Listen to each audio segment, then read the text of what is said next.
Before the belt, welcome to those of you that are joining us. Chris Lloyd, Darren Barker on before the... Hello guys, welcome back to our channel Wins World TV. So isa rin ba kayo sa nagtataka kung bakit palagi nasa Japan ang laban ng Japanese monster at undefeated world champion na si Naoya Inoue? Na kahit isa lang siyang challenger ay ang kampyon pa mismo ang dumadayo sa baluarte niya. Marami kasing nagsasabi lalong-lalo na ang mga boxing fans na bakit lagi na lang sa Japan nagaganap ang kanyang mga laban. Na kahit ang undefeated former 5 division champion na si Floyd Mayweather Jr. ay nagsasabi na kung malakas ka talaga ay dapat lumabas ka ng bansang Japan para lumaban sa Amerika. Dahil marami kasi ang gumatikos kay Naoya Inoue kapag may laban ito na gaganapin sa kanyang bansa ay karamihan ng boxing fans ay naniniwala na home advantage para kay Naoya Inoue, dahil bukod sa taga roon ang referee ay halos ang mga hurado ay taga doon din. At pabor na pabor para sa kanya at dihado naman ang makakalaban niya.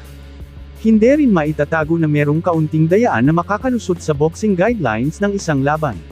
Tulad ng pagtuturok ng pangpalakas na ipinagbabawal bago lumaban at iba pang hindi kaaya-aya. Na pabor sa mga boksingero ng bansang Japan. Bagamat wala pa naman itong napapatunayan na meron ba talagang dayaan or nangyayaring mga ganyan. Ganun pa man ay opinyon lang naman yan ng mga boxing fans. Katulad na lang ni Stephen Fulton na isang kampyon ang mismong dumayo sa baluarte ng challenger na si Naoya Inoue na isang undefeated world champion sa kasalukuyan, bilang champion sana ay dapat sa bansa niya gaganapin ang mismong laban, ngunit ang challenger pa ang kanyang dinayo. Ang totoong dahilan kung bakit laging nasa Japan ginaganap ang mga laban ni Naoya Inoue ay sapagkat dito ang limpak-limpak na pera dahil isang mayamang bansa ang Japan. Kapag sa Amerika naman gaganapin ang laban ay kayang-kaya nilang doblihin ang ibabayad sa mga boksingero na dadayo sa kanilang bansa para doon gaganapin ang kanilang world title fight. At suportado pa ng mga boxing fans ang kanilang mga laban, sa pamamagitan ng pagtangkilik ng pay-per-view at pagbili ng mga tiket para manood. In short, kahit gumastos pa ng limpak-limpak na salapi ang Japan para sa world title fight ay kayang-kaya nila kitain ng doble at mabawi ang kanilang ginastos rito. Dagdag pa dyan ay hindi naman gaano kakilala si Naoya Inoue sa bansang Amerika, kaya kung doon siya lalaban ay tila hindi siya kikita ng malaki dito, ngunit kapag sa baluarte niya ito lalaban ay tiyak limpak-limpak na pera ang kanyang makukuhang kabayaran. Kaya ganoon na lang kawise ang mindset ni Naoya Inoue kung bakit lagi doon ginaganap ang kanyang mga laban, at hindi rin dahil takot siyang dumayo or lumabas ng kanyang bansa para lumaban kundi mas pinapaboran lang ni Naoya Inoue kung saan mas kikita siya sa kanyang mga laban. Puncher, and that's the exact tactics. Dumako naman tayo sa iba pang mga balita. Si Campbell Hatton ay ipinanganak noong January 9, 2001. Siya ay nakikipaglaban sa super lightweight division, may taas na 5 feet 5 inches. Si Campbell ay dating anak ng two-weight world champion na si Ricky Hatton. Halina't panoorin natin ang pinaka-solid niyang knockout fights highlight dito. At kayo na po ang humusga kung siya ba talaga ay tunay na malakas o hindi, at kung kakayanin ba siya ni Eman Baco sa anak ng ating pambansang kamao at 8 Division World Champion Manny Pacquiao. Ang 7-fight knockout highlight ni Campbell Hatton ating panuurin. Hatton kontra Luis Filding.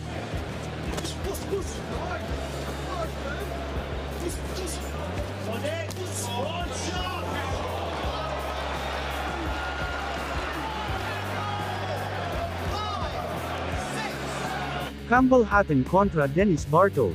For Campbell Hatton. Yep, he's a good body puncher, and that's the exact tactics. Sinks it into the body, and Bartos down again. And is he going to get up this time? He looks badly hurt. I don't think he's going to make it down. Campbell Hatton kontra Michal Vulic. And a right hand to the body lands. Using his hands a lot. It's very hard sometimes not to get sucked into going headhunting, isn't it? Before the belt, welcome to those of you that are joining us. Chris Lloyd, Darren Barker on before the belt, and the legs of Michal Vulic have completely gone here, and John Latham steps in out of nowhere. Campbell Hatton kontra Tom Ansel. Front foot is wide open. There's two good right uppercuts followed by a right hook. Good spell this for Campbell Hatton, started by that right uppercut. Well, Hatton could sharpen up a little bit, but when he has... So again, to build on those successes. Oh, lovely 1-2 straight down the pipe from Hatton. He's still undefeated, Campbell, the Hurricane Hatton. Campbell Hatton versus Gonksay.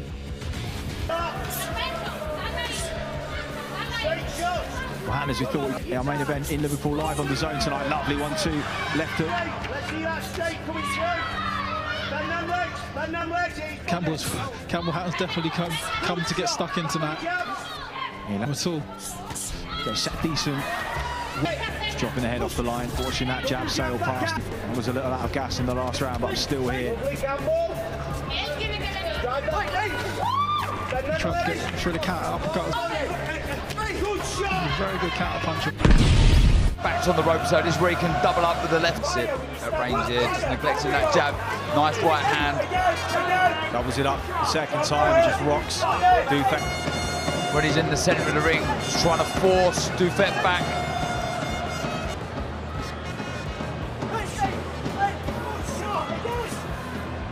Campbell, the Hurricane Hatton. Variation from Hatton here to body and head. Crunching left hooks to the body in particular. Pulling out of your chin in the air. And there again, chin in the air, just as you said, Carl, and gets caught with the left hook on the way out. A little bit careless from him, but I don't think there's anything too concerning for Campbell himself. I don't think he's worried about what's landing when he comes back, which is the route instead of inspiring. So just sit behind the jab a little bit. He's obviously going to start to feel the pace now. Two big body shots. Still undefeated. Thank you for watching. Salamat sa inyong panunood. This is Winsworld TV, saying peace, love and good vibes lang tayo lagi, okay, alright.